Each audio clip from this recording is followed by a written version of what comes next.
Consider This, a news and information program recorded on the campus of the University of Nebraska at Omaha.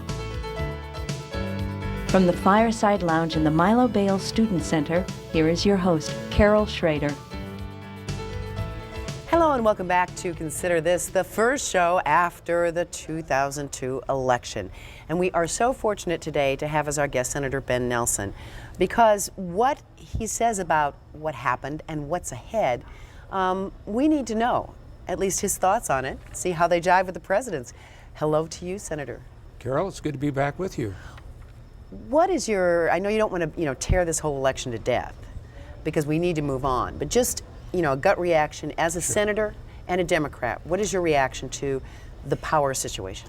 Well, I think a lot's being made of a tremendous effort and a successful one by the president to get out the vote. The margins in those states that went Republican, or where in Georgia, or you can go down, the margins were not as significant as maybe the impact of the changes might indicate. Also think it's important to point out that when it's all said and done, I think it's probably 52, 48, and 1. That means it's 49-1, 48-1, we'll get it right yet. The truth of the matter is that still is going to be a very, very close margin within the Senate. So the change it may be significant, but it's not as significant as I think people might anticipate. It means that a handful of centrists on both sides of the political aisle will still have quite a bit of power and opportunity to do good and to work with the president wherever possible. Although the Republicans will set the agenda. And well, so, I mean, that does have, there are advantages to that in being able to get things on the floor. But that said, you consider yourself one of those centrists. Exactly, and as I've seen what the president has talked about, first of all, a prescription drug benefit is essential. It's the devil's always in the details, but it's got to be one that's affordable. It's got to be sustainable. It's got to have co-pays. It's got to be like an insurance program as part of Medicare. If it's something other than that, I think that probably won't pass.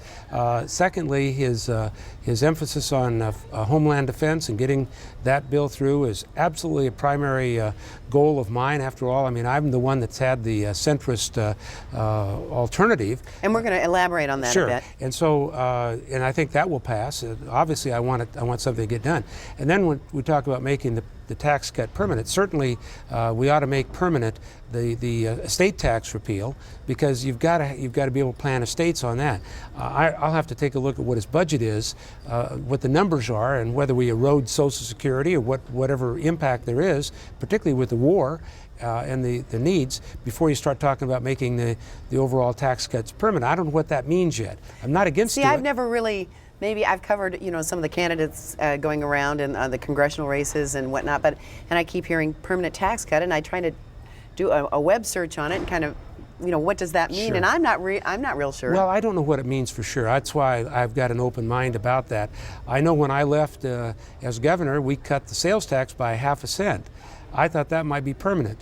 The next legislature and governor passed a 0.5 cent tax increase after I left. So I don't know what permanent truly means, but I do think it's important to make whatever we can permanent so that people can count on it, and I'm not opposed to that. I just want to know what the numbers show so that we don't erode Social Security. The last thing in the world we need to do is destabilize our Social Security account for current retirees and for those of us who are looking at retirement someday.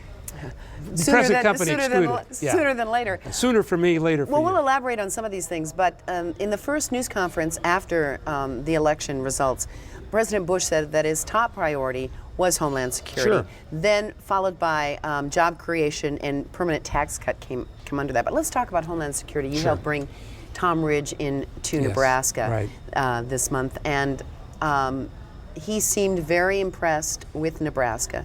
Now, we'd like to think that he really is. I mean, doesn't he go to every state and tell them he's impressed? Well, he's not going to come and tell us that we're a bad state. No, I mean, but I think he truly was. But you've had a chance impressed. to chat with him. Yes, of course. He was thoroughly impressed with what we've done, particularly with the medical center, in being able to fight bioterrorism and identify the incidence of chemical or biological terrorism through an automated, fast way of identifying it.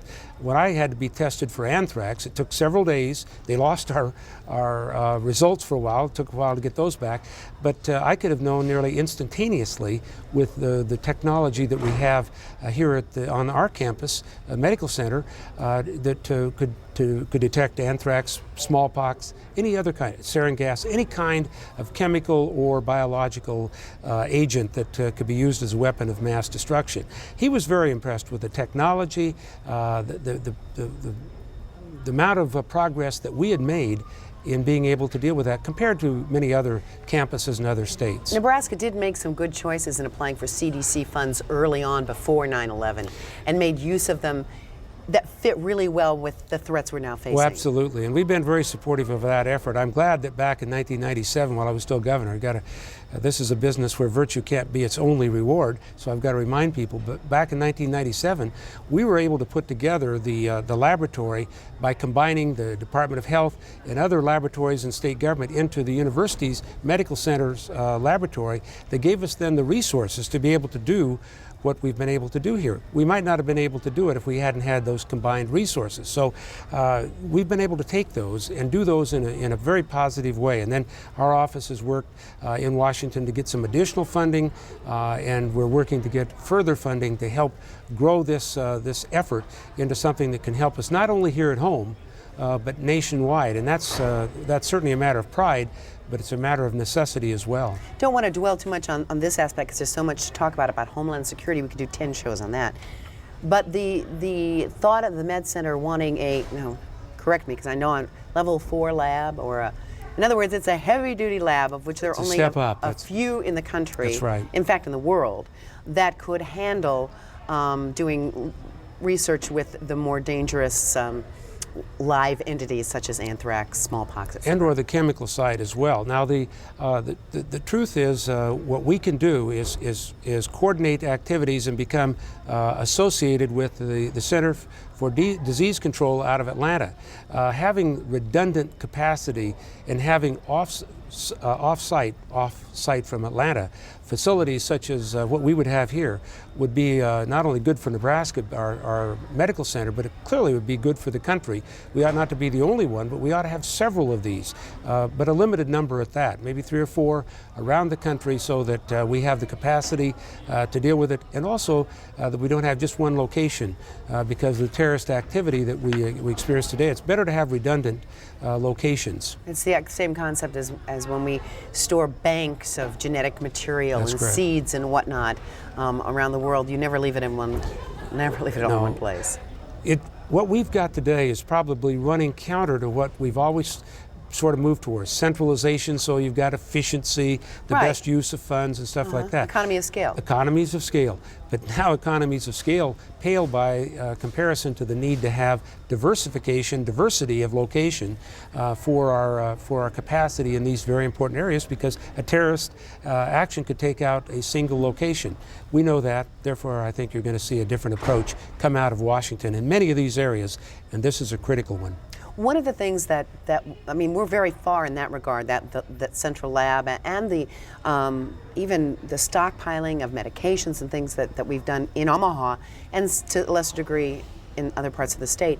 One thing is that first responders across the state, the people that would have to handle the police, the fire, they are really lacking in materials, protection for themselves, Sure. let alone to protect other people. And that's why I said that I think it's important that we get this Homeland Security reorganization of agencies accomplished, and that is important.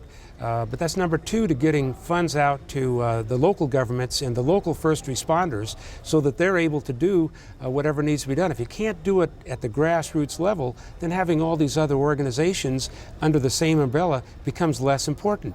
So we've got to do first and second those 2 things. First, support our local police, our local firefighters, as well as our EMTs, all the emergency personnel who are at the grassroots. Because if we don't have the capacity for early detection of chemical or biological agents in an area, to be able to respond to it as quickly as we possibly can, we can have a full-grown epidemic long before then, long before we have the capacity to deal with it. So that's and why the we people that are supposed to help and serve can't do it, so then that slows the whole, everything down, even identifying the agent.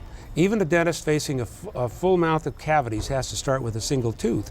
And what the starting point here is to make sure that all the responders are protected so that they can in fact provide the kind of support and care and make the alerts that are necessary to take this on up the chain, if you will. To the next level. To the next level.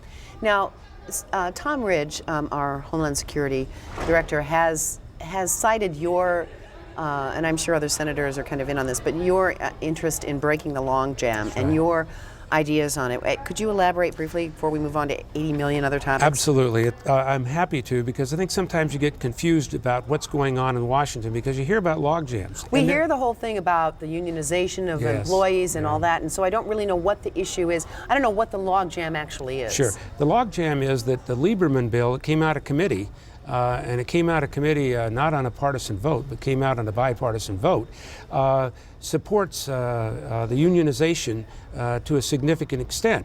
The bill from Senator Phil Gramm and Zell Miller, which is the administration, would in effect potentially could wipe out the collective bargaining rights of individuals and groups under this new agency. Neither the Lieberman bill nor the White House bill has enough votes to pass, let alone get considered. So it's fun to talk about this bill or that bill, but it's a logjam. So I don't like logjams in Washington. So what I did is was able to bring together Senator Chafee, who wouldn't support either of those two bills, and Senator Breaux from Louisiana, Senator Chafee's from Rhode Island, and we put together the Nelson-Chafee-Breaux amendment that has more than enough votes to pass, but unfortunately doesn't have 60 votes to break the filibuster that's been provided by Senator Gramm from Texas. And what would this bill do? This bill would increase the capacity of the president in the interest of national security, cut through some collective bargaining agreements to be able to do that in the interest of national safety. Very much consistent with what capacity he has right now before you bring the agencies together under the single umbrella. In other words, he has the authority to do it now. Bringing this group together could, under the Lieberman bill, take away his authority. He wants total authority. Lieberman wants to basically give him very little authority. What we've done is achieve a compromise that says he's got plenty of authority, but it also protects some civil service and collective bargaining situations right now. So it enumerates some of those things? It enumerates them. It gives him a lot of power, not as much as he wants, but you know, when I was governor, I wanted all the power. The legislature wouldn't give me all the power. The president wants all the power, and the legislative branch is probably not going to give all that power this time. Can you get AFSCME to sign off on that? Oh, sure. Yeah, all the groups are prepared to sign off on the Nelson-Chafee-Breaux amendment, and as the governor said when he was here, Governor Ridge said, we're very close. And he pointed out that my amendment is the amendment that can get this to pass. And so I'm anxious. So how soon will we hear? Well, in the lame duck session yet? If the president is able to push to get it brought up in the lame duck session, I think it probably will pass. If not, it will be one of the first things done after the first of the year. And as I say, getting the appropriations process done to get money to the local first responders is still more important in terms of time frame than when we get the boxes moved around. So we need some parallel movements. Yes. I mean, we need the money moved as soon as possible to get everything in place on the local levels. That's the number one priority. I'd like to do both, but if you've got trouble getting both done, the first most important one is obviously getting the money to the first responders. And we know basically how much that stuff costs. Yes. More, give or take $1 million. Well, we're talking billions. It's always billions. I know, but I mean, those are a commodity. Oh, yes, exactly. That we can budget know for. what it takes. For example, the governor of Nebraska said his number one priority is $80 million so that you got communication capacity among all the first responders within the state. And that's incredibly important in a state like ours that has some communication gaps. If you don't have your communication gap closed and you discover something in one location and it takes longer to get the information back to the central location, in this case, let's say the University of Nebraska Medical Center, the Department of Health, you've lost valuable time, and time is essential in being able to respond to chemical or biological agents. Well, when we talk about security, we can also talk about national security, which is more and more becoming international security. The new role for Offutt Air Force Base as the home of, what is it now? Well, a STRATCOM combined with Space Command, Command, and now it's called Strategic Command. It's a joint command. All right. So Strategic Command. Right. I've lived through 3 changes in my lifetime here.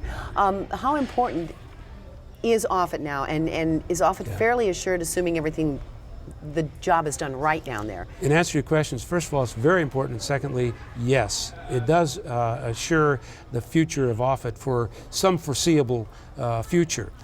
Which was important. It was important to our national and international defense. I certainly that's first and foremost. That's number one. Absolutely, you can't be so parochial in your interests that you don't consider that. But I wouldn't be doing my job if I considered only that and didn't consider the implications to this part of the country, where Offutt is such an important part of the economic base, not only of Sarpy County, but clearly all of eastern Nebraska and western Iowa. This does solidify the presence of Offutt here and STRATCOM for the foreseeable future. It also improves our capacity to defend ourselves by bringing together the assets of the Strategic Command together with now the space, as well as all the other forces, Army, Navy, Air Force, land and sea forces, together with space and air. It used to be the triad, and now it's there's one something more up there. There's one more. And by bringing that all together, Admiral Ellis can better serve the whole goal of national defense through the Pentagon and, of course, to the White House. Dick Gephardt's decision to step down as Democratic's House leader. And I'm told, or at least if I listen to the news reports and believe them, that one of the reasons is he was urged to because we need someone a little more moderate and less strident in terms of, breaking down communications between the parties. Do you think it's a good thing? You're a Democrat. Well, I'm a Democrat, but I'm a moderate. And I think that what we have to do as Democrats or as Republicans is make sure that we are able to move to the center on these very important issues. So is Dick Gephardt's resignation a good thing? Well, it depends on who follows him. If somebody follows him who is willing to work in that direction, then I think the answer is yes. But there's going to be a lot of resistance to somebody more moderate over there in the House, I'm sure, because if anything, he's been blamed for being too moderate and trying to work with the White House in trying to achieve some success. So, throw out a couple of names. Oh, no, that's the House. Okay, I knew I was going to push it. Well, no, only because I don't you're know. not as familiar. I'm not as familiar. But I just thought I'd try. Well, we do a lot of joking back and forth between the Senate and the Houses. The Senate's the upper house, therefore the House is something else. That we're the House of Lords, and they are. A lot of joking back and forth, but the truth of the matter is, I don't know their politics over there as well as I obviously know the politics in the Senate. Let's go back to the president's priority of job creation. I know you don't know what a permanent tax cut means, but let's talk about some of the business side of it. You've, all of your life you've been involved in business. Sure. Business is looking for certain kinds of tax increment, Yes. Incentives. What kinds of things would you be in favor of, at least in theory, with regard to percolating the business investment side? Well, I think you have to look at a combination of middle-income tax cuts, because obviously the middle class, working families and others are carrying a pretty heavy load. So you got to look at that. But you're right, you can't look only at that. You got to look at how you create jobs. And one of the best ways is to expand, for example, some of the business tax opportunities, such as extending or reducing for depreciation schedules, something that reduces some of the tax load that gives business the opportunity to create more jobs. I think we have to create jobs, and we have to grow our way out of some of the problems we have today with this economy. It's not the only thing that we need to do. We need to watch spending, and that's not going to be easy when we're looking at fighting Al-Qaeda. The growth in the military budget is tremendous. It's the largest. I voted for the largest increase we've had in modern memory. So the truth of the matter is, we've got the challenge to reduce expenses, watch spending. At the same time, we're going to see growth in our military that's going to continue as we transform. So creating more jobs and, if you will, priming the pump and making sure we're not eating our seed corn. If you eat your seed corn, or if you feed your seed corn, you don't grow for the future. So we've got to support education for that matter, as well as help create jobs. If we have all the jobs in the world being created here and our educational opportunities decline, therefore our workforce will not be up to the kinds of jobs we create. We've got to protect the environment in the same sense. We've got to make all these things work. I agree with the President that we have to have job creation. You mentioned the estate tax. That is a political football always. But to you, the reality of it is? Well, if you don't, first of all, if there aren't enough votes to get it eliminated permanently, and there may not be, then you've got to come to some level of if you will, deductibility. In other words, if you went up to $5 million per person, husband and wife, that's exempt from the estate tax, you'd probably get 99% of the people in the United States, virtually almost all of the ranches, most of the small businesses. So if you can't get it permanently repealed, then you got to get it up to some number that makes sense, because the people are demanding it, and they're right. It's an unfair tax. Okay, let's say it's an unfair tax, but we also mentioned we have huge promises made in terms of national and international security. We're talking about a permanent tax cut in terms of maybe just general people, not estates, of dead people, even though that affects living people. We have just so many unknowns. Homeland Security budgets are going to be huge. How do you take into, all the bean counters in Washington, there have to be government bean counters. How are you going to figure the fiscal impact of all these cross currents? Well, that's why I said, I think before you jump out and say, oh, we got to make every tax cut permanent, whatever that means, you've got to look at the numbers. Does that mean eroding the Social Security base further? By making, you have to balance those interests, and I want to see the whole picture. I said when I went to Washington, I wanted to make sure they didn't cook the books. Well, let me tell you, they got a lot of kitchens back there, and there's a lot of gourmet cooks, a lot of gourmet cooks, and I want to see those numbers before I jump right out. I think the president's right to try to do that. The question is, will the numbers support it? Yeah, when you have a priority list, is the fiscal impact going to be next to each one of those, and is it going to be real? That's exactly right, because maybe even the White House has to back away.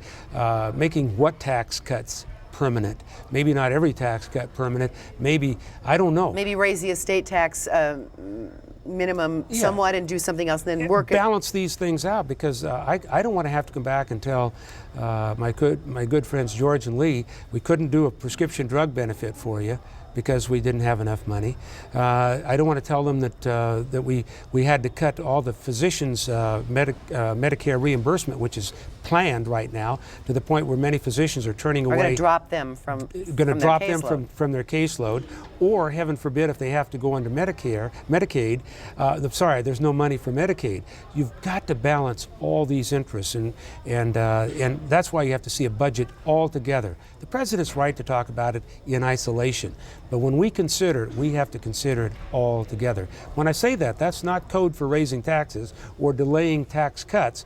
It just means that you have to do that in a responsible manner, looking at everything together as I did as governor. We had tax cuts virtually all the time I was governor. We cut the sales tax. I thought that was permanent, found out it wasn't. We cut the income tax twice. We cut the personal property tax for automobiles.